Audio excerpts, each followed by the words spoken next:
Muito bem-vindo a mais um programa Olho Clínico e hoje o Papo Cabeça é com Zé Elias. A gente vai falar sobre paixão pelo futebol, principalmente numa época tão colorida como essa, que é a época de Copa do Mundo. Zé Elias foi jogador de futebol, atuou como volante, teve toda a sua formação nas categorias de base do Corinthians, trabalhou durante 5 anos na Rádio Globo e atualmente trabalha na ESPN como comentarista, principalmente da atuação do futebol, aqui no Brasil e no mundo. Zé Elias, muito obrigado por estar aqui junto com a gente.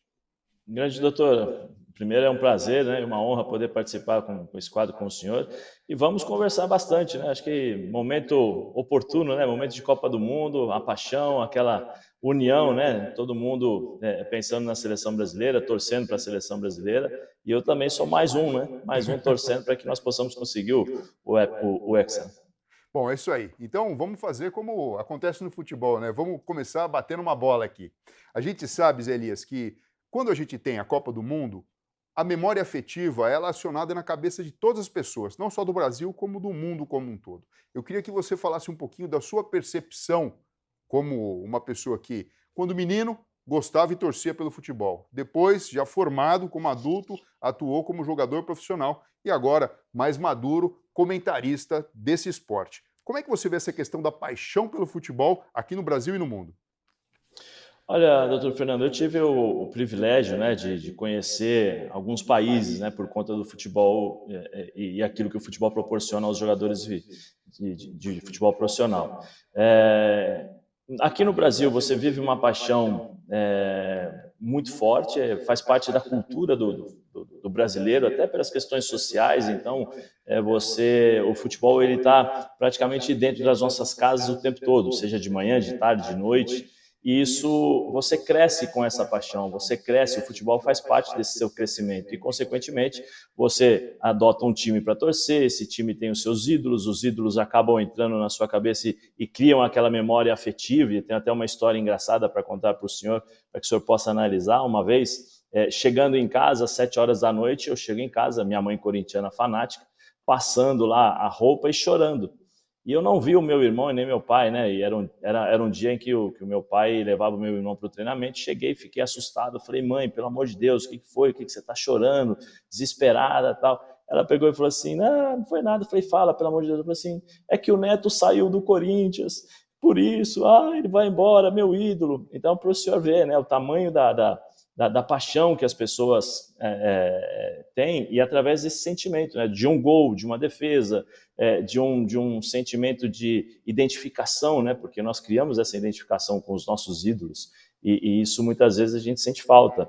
Quando eu tive na Itália, é cultural, os italianos acordam, vão para o bar, pedem um expresso, a Gazeta dello Sport, aquele jornal rosa, né, que é conhecido mundialmente, sentam, comem a sua brioche ou croissant e leem o jornal por inteiro. Não é só a parte do time que interessa, não. É o jornal por inteiro, justamente para torcer contra, para estar informado, né, quem vai jogar, quem não vai jogar contra o seu time, o enfrentamento.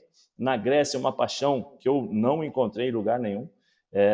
Joguei na Grécia durante 3 anos e vou dizer para o senhor, é um amor e uma idolatria incondicional. Incondicional. Os ídolos lá são tratados como deuses, né? E a Mais do que aqui no paixão é Brasil? demais. Mais do que aqui no Brasil, Muito Elias? mais. Muito mais, doutor. Muito mais, muito mais. É uma paixão que, assim, eu já tinha jogado, né, uma Champions League com a Inter de Milão, pela Itália, né, na Itália. Quando eu fui para a Grécia, e aí teoricamente é o segundo mundo, né, do futebol, né? O primeiro mundo é Itália, Alemanha, Inglaterra, Espanha, e a Grécia fica no segundo mundo ali.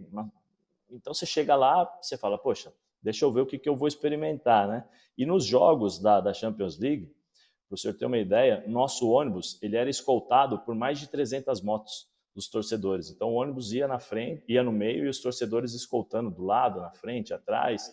Chegava no estádio, você era recebido às vezes com flores, dependendo dos jogos, né? Aquelas pétalas de flores ou os papéis, né? Vermelho e branco, que eram as cores dos times. Um corredor assim, que você passava no meio do corredor. Então era um fanatismo assim e uma idolatria é, é, inimaginável, assim, imaginável não, assim, você não conseguia imaginar que eu saindo da Itália, de um grande centro, eu poderia encontrar isso na Grécia. E até hoje, né, às vezes eu fui para lá recentemente participar de um evento e até hoje eles lembravam da minha performance, falavam com os meus filhos, olha, teu pai, tal, tal, tal. Então isso é gratificante, mas para o senhor ver o tamanho da paixão, depois de 20 anos, né, eles ainda lembram, recordam e parece que ainda é que hoje, né, que foi hoje que eu estava jogando lá. Agora, Elias, o que acontece na cabeça da gente, como torcedor, é o seguinte: tá aquele momento de tensão no jogo, tem uma estrutura cerebral profunda chamada amígdala, ela começa a disparar. Não é à toa que a gente tem uma descarga de adrenalina. Algumas pessoas são até orientadas a tomar cuidado, quem tem pressão alta, porque existem relatos de até gente que teve ataque cardíaco, acidente vascular cerebral. Tamanha é a emoção que uma pessoa pode sentir nessa situação. E quando de repente vem um resultado favorável, principalmente um gol, nosso circuito de recompensa cerebral, que libera um neurotransmissor chamado dopamina, ele vai à frente e vem aquela sensação boa demais, sabe, de pertencimento. Bom, isso eu estou falando do aspecto do jogador, do torcedor que está assistindo a uma partida, né, e acompanhando um campeonato. Mas eu queria saber de você, como jogador de futebol que foi, quando você está em campo ali, né? Assim como um ator de teatro que já reconhece que a plateia é um elemento extremamente importante e praticamente ela faz a peça de teatro junto, para o jogador de futebol isso funciona da mesma maneira? Ou seja, você consegue captar a energia da torcida e como que isso influencia no seu próprio desempenho? Doutor, existem vários comportamentos, né, dentro de um vestiário. Existe o comportamento de um jogador que sente a presença da torcida a favor, e aí ele transforma isso em fator motivacional para correr mais, para se dedicar mais, para ter um pouco mais de foco, de atenção. E tem jogadores que sentem, né, a torcida a favor, ou seja, sente um nervosismo, a pressão por um erro, se eu errar, o que vai acontecer? Então eles acabam não apresentando a melhor performance. Eu vou contar um pouquinho especificamente do meu caso, que eu usava muito a questão da torcida contra como um fator motivacional, né? Então eu adorava chegar no estádio abaixo de pedra, de latinha de refrigerante, né, de cerveja, sendo xingado. Por quê? Porque eu transformava isso na minha cabeça, eu trazia isso para a minha cabeça e transformava isso em fator motivacional, ou seja, eu vou entrar em campo e vou fazer com que todos esses caras que estão me xingando, estão me agredindo, eles fiquem calados, porque eu vou entrar e vou acabar com o jogo, né? E transformava isso em fator motivacional. Quando eu joguei, por exemplo, no Corinthians e no Olympiacos, que são torcedores fanáticos, é impossível você não sentir a presença desse fanatismo e desse calor humano, né? Dessa paixão. Parece que você tem você joga praticamente 90 minutos todo arrepiado, né? Você tem uma sensação diferente. E é sensacional, é sensacional. Mas, doutor, eu vou confessar para o senhor, nós jogadores de futebol, nós conseguimos, e aí o senhor pode explicar melhor, né? Nós temos tantas funções dentro de campo, tantas coisas para pensar dentro de campo, que muitas vezes esse calor humano da torcida a gente sente mais assim bem pouco. Por quê? Porque nós temos que prestar atenção na movimentação do adversário. Eu tenho que prestar atenção quando eu tenho a bola, o que eu tenho que fazer, onde está o posicionamento dos meus companheiros, o que eu faço com a bola, se eu perder a bola, onde que eu tenho que correr, qual a direção que eu tenho que me posicionar para poder evitar o gol adversário. Ou seja, para o senhor, eu acho que isso é uma coisa muito legal, né, de poder entender a cabeça do jogador, mas para nós é uma coisa que às vezes as pessoas perguntam, pô, mas vocês não escutam a gente lá? Eu falo assim, é que são tantas coisas que a gente tem que pensar que muitas vezes a gente não escuta. Bom, já Só que, quando a gente faz um gol, né? já que você rolou a bola pro meu pé aqui, eu vou chutar. O que acontece nessa hora, Elias? Acontece o seguinte: o seu foco é tão grande na tarefa que você precisa desempenhar, e é uma tarefa complexa que envolve inteligência corporal sinestésica, inteligência espacial, estratégia. Então a gente está falando do lobo frontal, a parte mais anterior, a parte inteligente do cérebro funcionando a todo vapor. Que uma coisa chamada atenção seletiva entra em ação. O que é atenção seletiva? Eu vou dar um exemplo aqui para quem está escutando a gente e facilmente vai entender. Você está escutando esse vídeo aqui agora, tá? O programa Olho Clínico. Certamente, a partir desse momento que eu falei, se na sua casa tem um ar-condicionado, um ventilador, um barulho na rua, um latido de cachorro e você não estava prestando atenção, agora você vai passar a prestar atenção. A atenção seletiva ela faz isso, ela coloca a gente tanto em foco que o que está em volta, na verdade, fica secundário. Por isso que você está dizendo isso, que às vezes o trabalho ele é tão intenso que é lógico, você está vendo que tem a torcida ali, mas a influência dela acaba sendo menor, pelo menos do ponto de vista consciente. Agora tem uma Isso. coisa, né?